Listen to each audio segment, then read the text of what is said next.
26/2/2026 ಪ್ರಾತಃ ಮುರಳಿ.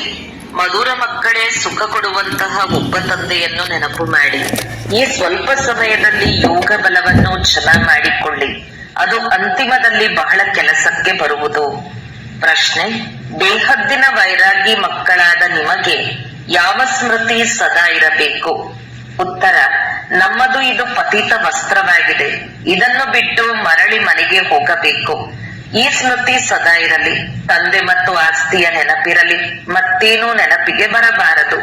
ಇದು ಬೇಹದ್ದಿನ ವೈರಾಗ್ಯವಾಗಿದೆ. ಕರ್ಮ ಮಾಡುತ್ತಾ ನೆನಪಿನಲ್ಲಿರುವ ಇಂತಹ ಪುರುಷಾರ್ಥ ಮಾಡಬೇಕು. ತಲೆಯ ಮೇಲಿರುವ ಎಲ್ಲಾ ಪಾಪಗಳ ಹೊರೆಯೂ ಇಳಿಯಲಿ. ಆತ್ಮವು ತಮೋ ಪ್ರಧಾನದಿಂದ ಸತೋ ಪ್ರಧಾನವಾಗಲಿ. ಓಂ ಶಾಂತಿ. ತಂದೆಯು ಮಕ್ಕಳಿಗೆ ಪ್ರತಿನಿತ್ಯವೂ ಬಹಳ ಸಹಜ ಮಾತುಗಳನ್ನು ತಿಳಿಸುತ್ತಾರೆ. ಇದು ಈಶ್ವರ್ಯ ಪಾಠಶಾಲೆಯಾಗಿದೆ. ಅವಶ್ಯಕವಾಗಿ ಗೀತೆಯಲ್ಲಿಯೂ ಸಹ ಹೇಳುತ್ತಾರೆ, ಭಗವಾನುವಾಚ. ಭಗವಂತ ತಂದೆಯು ಎಲ್ಲರಿಗೆ ಒಬ್ಬರೇ ಆಗಿದ್ದಾರೆ. ಎಲ್ಲರೂ ಭಗವಂತರಾಗಲು ಸಾಧ್ಯವಿಲ್ಲ. ಎಲ್ಲರೂ ಒಬ್ಬ ತಂದೆಯ ಮಕ್ಕಳಾಗುವರು ಅಂದಾಗ ಇದು ಖಂಡಿತ ಬುದ್ಧಿಯಲ್ಲಿ ಬರಬೇಕು. ತಂದೆಯು ಸ್ವರ್ಗ, ಹೊಸ ಪ್ರಪಂಚದ ಸ್ಥಾಪನೆ ಮಾಡುವವರಾಗಿದ್ದಾರೆ. ಆ ತಂದೆಯಿಂದ ನಮಗೆ ಸ್ವರ್ಗದ ಆಸ್ತಿಯು ಖಂಡಿತ ಸಿಕ್ಕಿರಬೇಕು. ಭಾರತದಲ್ಲಿಯೂ ಶಿವಜಯಂತಿಯ ಗಾಯನವಿದೆ. ಆದರೆ ಹೇಗೆ ಶಿವಜಯಂತಿ ಆಗುತ್ತದೆ ಎಂಬುದನ್ನು ತಂದೆಯೇ ಬಂದು ತಿಳಿಸುತ್ತಾರೆ. ತಂದೆಯು ಕಲ್ಪದ ಸಂಗಮ ಯುಗದಲ್ಲಿ ಬರುತ್ತಾರೆ, ಮಕ್ಕಳನ್ನು ಪುನಃ ಪತೀತರಿಂದ ಪಾವನರನ್ನಾಗಿ ಮಾಡಲು, ಅರ್ಥಾತ್ ಆಸ್ತಿಯನ್ನು ಕೊಡಲು. ಈ ಸಮಯದಲ್ಲಿ ಎಲ್ಲರಿಗೂ ರಾವಣನ ಶಾಪವಿದೆ. ಆದ್ದರಿಂದ ಎಲ್ಲರೂ ದುಃಖಿಯಾಗಿದ್ದಾರೆ. ಈಗ ಕಲಿಯುಗಿ ಹಳೆಯ ಪ್ರಪಂಚವಾಗಿದೆ. ಇದನ್ನು ಸದಾ ನೆನಪಿಟ್ಟುಕೊಳ್ಳಿ. ನಾವು ಬ್ರಹ್ಮಮುಖ ವಂಶಾವಳಿ ಬ್ರಾಹ್ಮಣರಾಗಿದ್ದೇವೆ. ಯಾರೆಲ್ಲ ತಮ್ಮನ್ನು ಬ್ರಹ್ಮ ಕುಮಾರ ಕುಮಾರಿಯರೆಂದು ತಿಳಿದುಕೊಳ್ಳುವರು ಅವರಿಗೆ ಇದನ್ನು ಖಂಡಿತ ತಿಳಿಸಬೇಕು. ಕಲ್ಪ ಕಲ್ಪವೂ ನಾವು ತಾತನಿಂದ ಬ್ರಹ್ಮಾರವರ ಮೂಲಕ ಆಸ್ತಿಯನ್ನು ಪಡೆಯುತ್ತೇವೆ. ಇಷ್ಟೊಂದು ಮಂದಿ ಮಕ್ಕಳು ಮತ್ಯಾರಿಗೂ ಇರಲು ಸಾಧ್ಯವಿಲ್ಲ. ಇವರು ಎಲ್ಲರ ತಂದೆಯಾಗಿದ್ದಾರೆ. ಬ್ರಹ್ಮಾರವರು ಸಹ ಅವರ ಮಗನಾಗಿದ್ದಾರೆ. ಎಲ್ಲಾ ಮಕ್ಕಳಿಗೆ ಆಸ್ತಿಯು ಅವರಿಂದ ಸಿಗುತ್ತದೆ. ಸತ್ಯಯುಗದ ರಾಜಧಾನಿಯೇ ಅವರ ಆಸ್ತಿಯಾಗಿದೆ. ಈ ಬೇಹದ್ದಿನ ತಂದೆಯು ಸ್ವರ್ಗದ ರಚಯಿತನಾಗಿದ್ದಾರೆ ಅಂದ ಮೇಲೆ ಅವಶ್ಯಕವಾಗಿ ನಮಗೆ ಸ್ವರ್ಗದ ರಾಜ್ಯ ಭಾಗ್ಯ ಇರಬೇಕು. ಆದರೆ ಇದನ್ನು ಮರೆತು ಬಿಟ್ಟಿದ್ದಾರೆ. ನಮಗೆ ಸ್ವರ್ಗದ ರಾಜ್ಯ ಭಾಗ್ಯವಿತ್ತು, ಆದರೆ ನಿರಾಕಾರ ತಂದೆಯು ಹೇಗೆ ಕೊಡುತ್ತಾರೆ? ಅವಶ್ಯಕವಾಗಿ ಅವರು ಬ್ರಹ್ಮಾರವರ ಮೂಲಕವೇ ಕೊಡುತ್ತಾರೆ. ಭಾರತದಲ್ಲಿ ಇವರ ರಾಜ್ಯವಿತ್ತು. ಈಗ ಕಲ್ಪದ ಸಂಗಮ ಯುಗವಾಗಿದೆ. ಸಂಗಮದಲ್ಲಿ ಬ್ರಹ್ಮ ಇದ್ದಾರೆ. ಆದ್ದರಿಂದಲೇ ಬ್ರಹ್ಮ ಕುಮಾರ ಕುಮಾರಿಯರೆಂದು ಕರೆಸಿಕೊಳ್ಳುತ್ತೀರಿ. ಇದರಲ್ಲಿ ಯಾವುದೇ ಅಂಧಶ್ರದ್ಧೆಯ ಮಾತಿಲ್ಲ. ಇದು ತಂದೆಯ ರಚನೆಯಾಗಿದೆ. ನಾವು ಬ್ರಹ್ಮ ಕುಮಾರ ಕುಮಾರಿಯರಾಗಿದ್ದೇವೆ.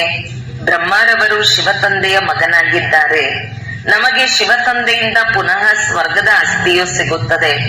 ಮೊದಲು ಸಿಕ್ಕಿತು, ಅದಕ್ಕೆ 5,000 ವರ್ಷಗಳಾಯಿತು. ನಾವು ದೇವಿ ದೇವತಾ ಧರ್ಮದವರಾಗಿದ್ದೇವೆ. ಕೊನೆಯವರೆಗೂ ವೃದ್ಧಿಯಾಗುತ್ತಿರುತ್ತದೆ. ಹೇಗೆ ಕ್ರಿಸ್ತನು ಬಂದನು, ಕ್ರಿಶ್ಚಿಯನ್ ಧರ್ಮವು ಇಲ್ಲಿಯವರೆಗೆ ಇದೆ, ವೃದ್ಧಿ ಹೊಂದುತ್ತಿರುತ್ತದೆ. ಕ್ರಿಸ್ತನ ಮೂಲಕ ನಾವು ಕ್ರಿಶ್ಚಿಯನ್ನರಾದೆವು ಎಂದು ಅವರಿಗೆ ತಿಳಿದಿದೆ. ಇಂದಿಗೆ 2,000 ವರ್ಷಗಳ ಮೊದಲು ಕ್ರಿಸ್ತನು ಎಂದು ಹೇಳುತ್ತೀರಿ ಅಂದಾಗ ತಂದೆಯು ಬಂದು ನೀವು ಏನು ಹೇಳುತ್ತಿದ್ದೀರಿ ಎಂಬುದನ್ನು ನೆನಪು ತರಿಸುತ್ತಾರೆ. ನೀವು ತಿಳಿದುಕೊಂಡಿದ್ದೀರಿ, ನೀವೇ ಬ್ರಹ್ಮ ಕುಮಾರ ಕುಮಾರಿಯರೆಂದು ಕರೆಸಿಕೊಳ್ಳುತ್ತೀರಿ. ಮನುಷ್ಯರು ಇಷ್ಟು ಕಲ್ಲು ಬುದ್ಧಿಯವರಾಗಿದ್ದಾರೆ. ಅವರಿಗೆ ಈ ಬಿಕೆಗಳು ಯಾರು, ಈ ಮಮ್ಮ ಬಾಬಾ ಯಾರು ಎಂಬುದನ್ನು ಸಹ ತಿಳಿದುಕೊಂಡಿಲ್ಲ. ಇವರು ಯಾವುದೇ ಸಾಧು ಸಂತ ಅಲ್ಲ. ಸಾಧು ಸನ್ಯಾಸಿಗಳಿಗೆ ಗುರುಗಳೆಂದು ಹೇಳುತ್ತಾರೆಯೇ ಹೊರತು ಮಾತಾಪಿತರೆಂದು ಹೇಳುವುದಿಲ್ಲ. ಈ ತಂದೆಯಂತೂ ಬಂದು ದೈವಿ ಧರ್ಮದ ರಾಜ್ಯವನ್ನು ಸ್ಥಾಪನೆ ಮಾಡುತ್ತಾರೆ. ಇಲ್ಲಿ ಈ ಲಕ್ಷ್ಮೀನಾರಾಯಣ ರಾಜ ರಾಣಿಯ ರಾಜ್ಯ ಮಾಡುತ್ತಿದ್ದಾರೆ. ಮೊದಲು ಪವಿತ್ರರಾಗಿದ್ದರು, ನಂತರ ಅಪವಿತ್ರರಾಗುತ್ತಾರೆ. ಯಾರು ಪೂಜ್ಯರಾಗಿದ್ದರು ಅವರು ಮತ್ತೆ 84 ಜನ್ಮಗಳನ್ನು ಪಡೆದುಕೊಳ್ಳುತ್ತಾರೆ. ಮೊದಲು ಬೇಹದ್ದಿನ ತಂದೆಯ 21 ಜನ್ಮಗಳ ಸುಖದ ಆಸ್ತಿಯು ಸಿಗುತ್ತದೆ. ಯಾರು 21 ಕುಲದ ಉದ್ಧಾರ ಮಾಡುವರೋ ಅವರು ಕುಮಾರಿಯಾಗಿದ್ದಾರೆ. ಇದು ನಿಮ್ಮ ಗಾಯನವಾಗಿದೆ. ನೀವು ಕುಮಾರಿಯರಾಗಿದ್ದೀರಿ, ಗೃಹಸ್ಥಿಗಳಲ್ಲ. ಬಲೆ ದೊಡ್ಡವರಾಗಿದ್ದೀರಿ, ಆದರೆ ಮರುಜೀವಿಗಳಾಗಿ ಎಲ್ಲರೂ ತಂದೆಯ ಮಕ್ಕಳಾಗಿದ್ದೀರಿ. ಪ್ರಜಾಪಿತ ಬ್ರಹ್ಮನಿಗೆ ಅನೇಕ ಮಕ್ಕಳಿದ್ದಾರೆ, ಇನ್ನೂ ವೃದ್ಧಿ ಹೊಂದುತ್ತಿರುತ್ತಾರೆ. ನಂತರ ಇವರೆಲ್ಲರೂ ದೇವತೆಗಳಾಗುತ್ತಾರೆ. ಇದು ಶಿವ ತಂದೆಯ ಯಜ್ಞವಾಗಿದೆ. ಇದಕ್ಕೆ ರಾಜಸ್ವ ಯಜ್ಞ, ಸ್ವರಾಜ್ಯ ಪಡೆಯುವ ಯಜ್ಞವೆಂದು ಹೇಳಲಾಗುತ್ತದೆ. ಆತ್ಮರಿಗೆ ತಂದೆಯಿಂದ ಸ್ವರ್ಗದ ರಾಜ್ಯದ ಆಸ್ತಿಯೂ ಸಿಗುತ್ತದೆ. ಈ ರಾಜಸ್ವ ಅಶ್ವಮೇಧ ಜ್ಞಾನ ಯಜ್ಞದಲ್ಲಿ ಏನು ಮಾಡಬೇಕು? ಶರೀರ ಸಹಿತವಾಗಿ ಏನೆಲ್ಲವೂ ಇದೆಯೋ ಅದನ್ನು ಬಲಿಹಾರಿ ಮಾಡಬೇಕು ಅಥವಾ ಸ್ವಾಹ ಮಾಡಬೇಕು. ಈ ಯಜ್ಞದಿಂದಂತೂ ನೀವು ರಾಜ್ಯವನ್ನು ಪಡೆಯುತ್ತೀರಿ. ತಂದೆಯು ನೆನಪು ತರಿಸುತ್ತಾರೆ. ಭಕ್ತಿ ಮಾರ್ಗದಲ್ಲಿ ನೀವು ಹಾಡುತ್ತಿದ್ದೀರಿ, ಹೇ ತಂದೆಯೇ, ತಾವು ಬಂದರೆ ನಾವು ಬಲಿಹಾರಿಯಾಗುತ್ತೇವೆ. ನೀವೀಗ ನಮ್ಮನ್ನು ಬ್ರಹ್ಮಕುಮಾರಿಯರೆಂದು ತಿಳಿದುಕೊಳ್ಳುತ್ತೀರಿ. ಬಲೆ ಬಂದರೆ ನಾವು ಬಲಿಹಾರಿಯಾಗುತ್ತೇವೆ. ನೀವೀಗ ಬ್ರಹ್ಮಕುಮಾರಿಯರೆಂದು ತಿಳಿದುಕೊಳ್ಳುತ್ತೀರಿ. ಬಲೆ ತಮ್ಮ ಗೃಹಸ್ಥ ವ್ಯವಹಾರದಲ್ಲಿಯೇ ಇರಿ, ಆದರೆ ಕಮಲ ಪುಷ್ಪ ಸಮಾನ ಪಾವನರಾಗಬೇಕು. ತಮ್ಮನ್ನು ಆತ್ಮನೆಂದು ತಿಳಿಯಿರಿ. ನಾವು ತಂದೆಯ ಮಕ್ಕಳಾಗಿದ್ದೇವೆ, ನೀವಾತ್ಮರು ಪ್ರಿಯತಮೆಯರಾಗಿದ್ದೀರಿ. ತಂದೆಯು ತಿಳಿಸುತ್ತಾರೆ, ನಾನೊಬ್ಬನೇ ಪ್ರಿಯತಮನಾಗಿದ್ದೇನೆ. ಪ್ರಿಯತಮನಾದ ನನ್ನನ್ನು ನೀವು ಕರೆಯುತ್ತಾ ಇರುತ್ತೀರಿ. ನೀವು ಅರ್ಧಕಲ್ಪದ ಪ್ರಿಯತಮೆಯರಾಗಿದ್ದೀರಿ. ತಂದೆಗೆ ಪರಮಪಿತ ಪರಮಾತ್ಮನೆಂದು ಕರೆಯಲಾಗುತ್ತದೆ. ಅವರು ನಿರಾಕಾರನಾಗಿದ್ದಾರೆ. ಆತ್ಮವು ನಿರಾಕಾರಿಯಾಗಿದೆ. ಅದು ಈ ಶರೀರದ ಮೂಲಕ ಪಾತ್ರವನ್ನು ಅಭಿನಯಿಸುತ್ತದೆ. ಭಕ್ತಿ ಮಾರ್ಗದಲ್ಲಿಯೂ ನೀವು ಪಾತ್ರವನ್ನು ಅಭಿನಯಿಸಬೇಕಾಗಿದೆ. ಭಕ್ತಿ ಎಂದರೆ ರಾತ್ರಿಯಾಗಿದೆ. ಅಂಧಕಾರದಲ್ಲಿ ಮನುಷ್ಯರು ಮೋಸ ಹೋಗುತ್ತಾರೆ. ದ್ವಾಪರದಿಂದ ಹಿಡಿದು ನೀವು ಮೋಸ ಹೋಗಿದ್ದೀರಿ. ಈ ಸಮಯದಲ್ಲಿ ಮಹಾ ದುಃಖಿಯಾಗಿ ಬಿಟ್ಟಿದ್ದೀರಿ. ಈಗ ಹಳೆಯ ಪ್ರಪಂಚದ ಅಂತ್ಯವಾಗಿದೆ. ಈ ಹಣ ಇತ್ಯಾದಿ ಎಲ್ಲವೂ ಮಣ್ಣು ಪಾಲಾಗುವುದು. ಬಲೆ ಕೆಲವರು ಕೋಟ್ಯಾಧೀಶ್ವರರಾಗಿದ್ದಾರೆ, ರಾಜರಿದ್ದಾರೆ. ಮಕ್ಕಳು ಜನ್ಮ ಪಡೆದರೆ ಈ ಧನವು ನಮ್ಮ ಮಕ್ಕಳಿಗಾಗಿ, ನಮ್ಮ ಮೊಮ್ಮಕ್ಕಳು ಮರಿಮಕ್ಕಳು ತಿನ್ನುವರು ಎಂದು ತಿಳಿಯುತ್ತಾರೆ. ಆದರೆ ತಂದೆಯು ತಿಳಿಸುತ್ತಾರೆ, ಯಾರೂ ತಿನ್ನುವುದಿಲ್ಲ. ಈ ಪ್ರಪಂಚವೇ ಸಮಾಪ್ತಿಯಾಗಲಿದೆ. ಇನ್ನು ಸ್ವಲ್ಪವೇ ಸಮಯವಿದೆ. ಬಹಳಷ್ಟು ವಿಘ್ನಗಳು ಬರುತ್ತವೆ. ಪರಸ್ಪರ ಹೊಡೆದಾಡುತ್ತಾರೆ. ಅಂತಿಮದಲ್ಲಿ ಈ ರೀತಿ ಹೊಡೆದಾಡುತ್ತಾರೆ, ರಕ್ತದ ನದಿಗಳು ಹರಿಯುತ್ತವೆ. ನಿಮಗಂತೂ ಯಾರೆಂದಿಗೂ ಯುದ್ಧವಿಲ್ಲ. ನೀವು ಯೋಗ ಬಲದಲ್ಲಿರುತ್ತೀರಿ. ನೀವು ನೆನಪಿನಲ್ಲಿರುತ್ತೀರೆಂದರೆ ಯಾರೇ ನಿಮ್ಮ ಸಮ್ಮುಖದಲ್ಲಿ ಕೆಟ್ಟ ವಿಚಾರದಿಂದ ಬಂದರೂ ಸಹ ಅವರಿಗೆ ಭಯಂಕರ ಸಾಕ್ಷಾತ್ಕಾರವಾಗಿ ಬಿಡುವುದು ಮತ್ತು ಕೂಡಲೇ ಓಡಿ ಹೋಗುವರು.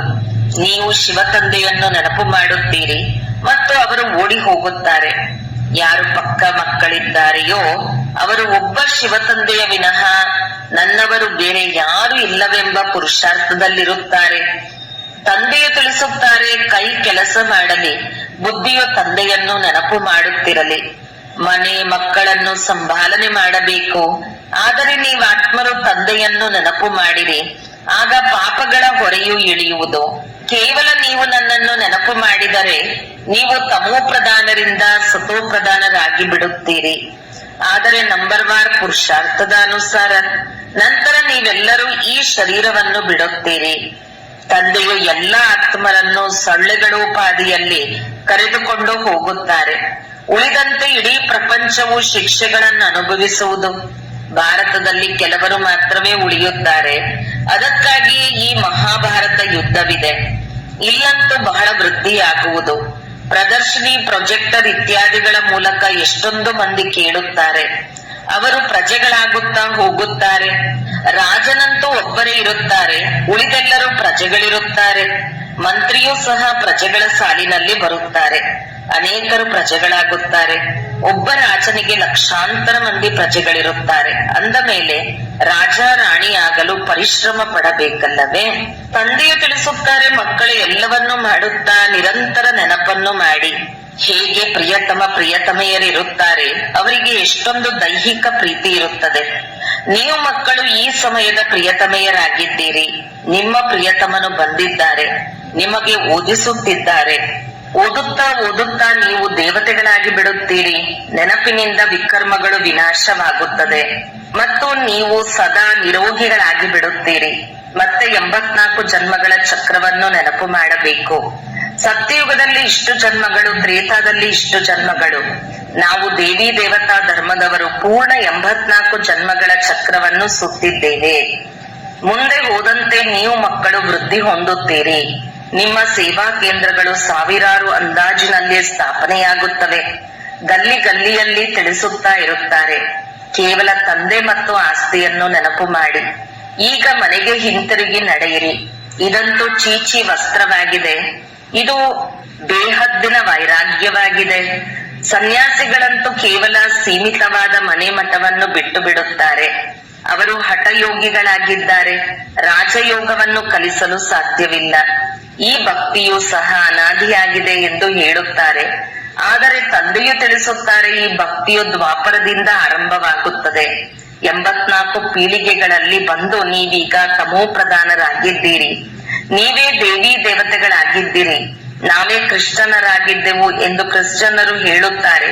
ಹಾಗೆಯೇ ನಾವು ಸತ್ಯಯುಗದಲ್ಲಿದ್ದೆವು. ತಂದೆಯು ದೇವಿ ದೇವತಾ ಧರ್ಮವನ್ನು ಸ್ಥಾಪನೆ ಮಾಡಿದ್ದರು.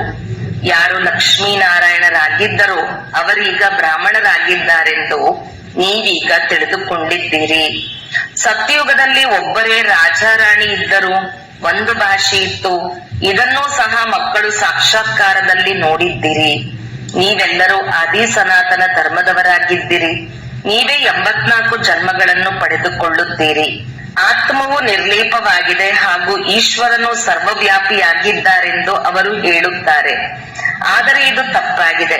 ಎಲ್ಲರಲ್ಲಿ ಆತ್ಮವಿದೆ ಅಂದ ಮೇಲೆ ನಮ್ಮಲ್ಲಿ ಪರಮಾತ್ಮನಿದ್ದಾರೆಂದು ಹೇಗೆ ಹೇಳುತ್ತೀರಿ? ಆ ರೀತಿ ಇದ್ದಿದ್ದೇ ಆದರೆ ಎಲ್ಲರೂ ತಂದೆಯಾಗಿ ಬಿಡುವರು. ಮನುಷ್ಯರು ಎಷ್ಟೊಂದು ತಮೋಪ್ರಧಾನ ಆಗಿಬಿಟ್ಟಿದ್ದಾರೆ. ಮೊದಲು ಏನು ಕೇಳುತ್ತಿದ್ದರೋ ಅದನ್ನೇ ನಂಬಿ ಬಿಡುತ್ತಿದ್ದೀರಿ. ಈಗ ತಂದೆಯು ಬಂದು ಸತ್ಯವನ್ನು ತಿಳಿಸುತ್ತಾರೆ.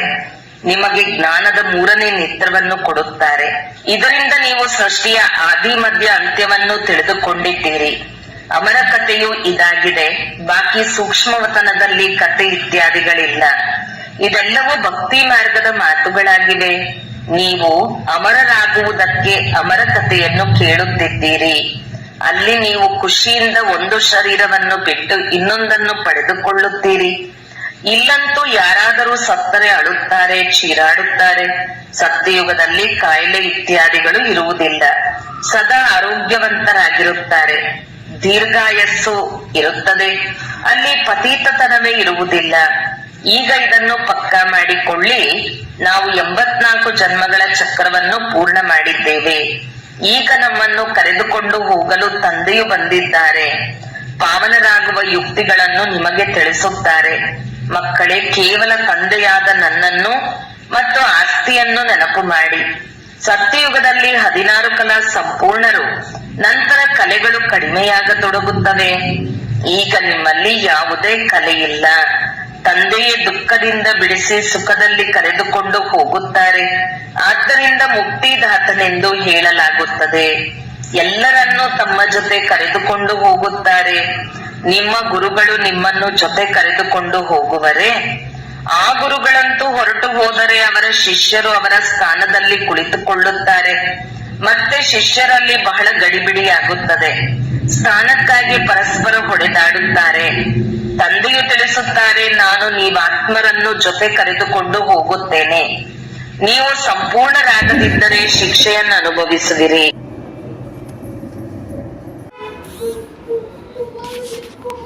ಪದವಿ ಭ್ರಷ್ಟರಾಗುವುದು. ಇಲ್ಲಿ ರಾಜಧಾನಿಯು ಸ್ಥಾಪನೆಯಾಗುತ್ತಿದೆ.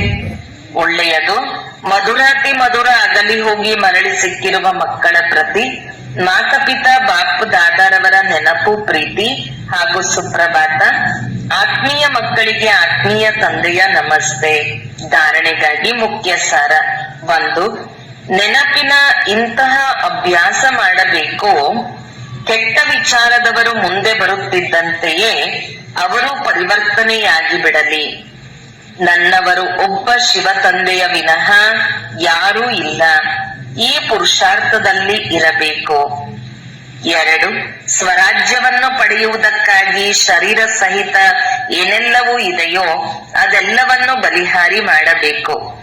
ಯಾವಾಗ ಈ ರುದ್ರಯಜ್ಞದಲ್ಲಿ ಎಲ್ಲವನ್ನೂ ಸ್ವಾಹ ಮಾಡುವಿರೋ ಆಗ ರಾಜ್ಯ ಪದವಿಯೂ ಸಿಗುವುದು.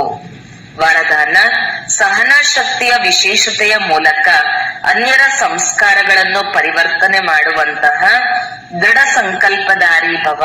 ಹೇಗೆ ಬ್ರಹ್ಮ ತಂದೆಯು ಜ್ಞಾನಿ ಹಾಗೂ ಅಜ್ಞಾನಿ ಆತ್ಮರ ಮೂಲಕ ಆಗಿರುವ ಟೀಕೆಯನ್ನು ಸಹನೆ ಮಾಡುತ್ತಾ ಅದನ್ನು ಪರಿವರ್ತನೆ ಮಾಡಿಬಿಟ್ಟರು, ಹಾಗಾದರೆ ಫಾಲೋ ಫಾದರ್ ಮಾಡಿರಿ.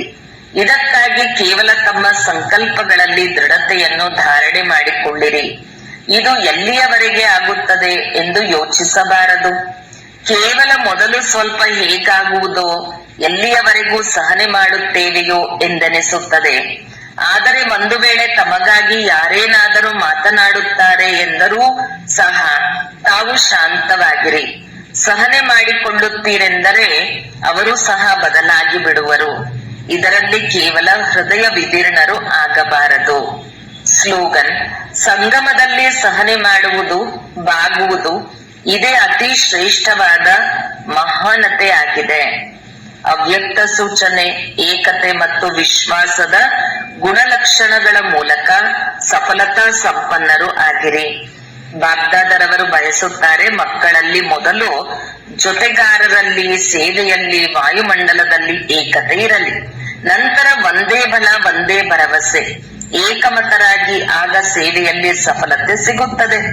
ಹೇಗೆ ತೆಂಗಿನಕಾಯಿಯನ್ನು ಒಡೆದು ರಿಬನ್ ಕಟ್ ಮಾಡಿ ಉದ್ಘಾಟನೆ ಮಾಡುತ್ತೀರಿ, ಹಾಗೆಯೇ ಏಕಮತ, ಒಂದೇ ಬಲ, ಒಂದೇ ಭರವಸೆ ಮತ್ತು ಏಕತೆಯ ರಿಬನ್ ಕಟ್ ಮಾಡಿ ಮತ್ತು ನಂತರ ಸರ್ವರ ಸಂತುಷ್ಟತೆ, ಪ್ರಸನ್ನತೆಯ ತೆಂಗಿನಕಾಯಿಯನ್ನು ಒಡೆಯಿರಿ. ಈ ನೀರು ಧರಣಿಯಲ್ಲಿ ಹಾಕಿ ನಂತರ ನೋಡಿ ಸಫಲತೆ ಎಷ್ಟಾಗುತ್ತದೆ ಎಂದು. ಓಂ ಶಾಂತಿ.